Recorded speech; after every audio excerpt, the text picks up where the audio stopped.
বীরভূমের মোহাম্মদ বাজার আর সেখানেই দেউচা পাঁচিমি প্রকল্প এলাকায় সংশোধিত পর্চা দেওয়া হলো। পর্চা পেলেন 127 জন জমির মালিক। জমি সমস্যার জন্য চাকরির জন্য আবেদন করতে পারছিলেন না জমি দেওয়া পরিবারের সদস্যরা। সংশোধিত নথি পাওয়ার পর চাকরির জন্য আবেদন করা যাবে।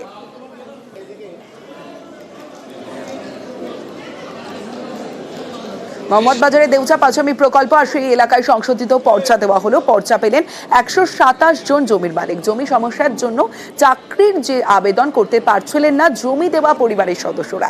সংশোধিত নথি পাওয়ার পর চাকরির জন্য আবেদন করা যাবে।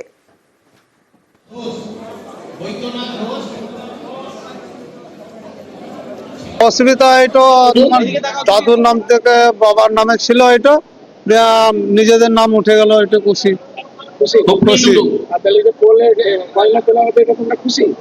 পয়লা তোলা হবে তো এখন আপাতত মানে ওইভাবে তো চলছে, বলছে যে হ্যাঁ আমার কাজটা হয়ে গেল, আমি যদি জমা করলে পাবো চাকরি নকরি কিছু। চাকরি করলে সুবিধা হবে।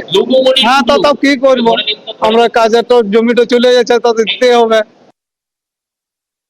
জমির কোনো যদি অসুবিধা যেগুলি আছে সেগুলো আপনারা জানেন। আমাদের কাছে মাননীয় মুখ্যমন্ত্রীর নির্দেশে আমাদের গ্রামে বসে শিবির চলছে। 221 জন এরকম 4টি জায়গায় আমাদের নির্দেশন, কোথাও আমাদের কারেকশন, কোথাও আমাদের ওয়ারিশ, কোথাও আমাদের পর্চা, কোথাও আমাদের অন্য যে দলিল আছে কিন্তু আমাদের রেকর্ড হয়নি, এই সমস্ত ব্যাপারে আমরা 221 জন কিন্তু আমরা জমা দিয়েছে। তার মধ্যে 113 জন আমরা ডেকেছি যে আপনাদেরকে আমরা দিন। শুধু এটাই শেষ নয়, এটা শুরু। অর্থাৎ আপনাদের গ্রামে আরো যদি এরকম কাগজপত্রে যেগুলো জমির কাগজপত্র যদি কোনো অসুবিধা থাকে এই ক্যাম্প চলবে। আমাদের এখানে সামান্য চাকরি নয়, লক্ষ লক্ষ ছেলে রোজগার হবে এই দেউচা পাঁচামিতে।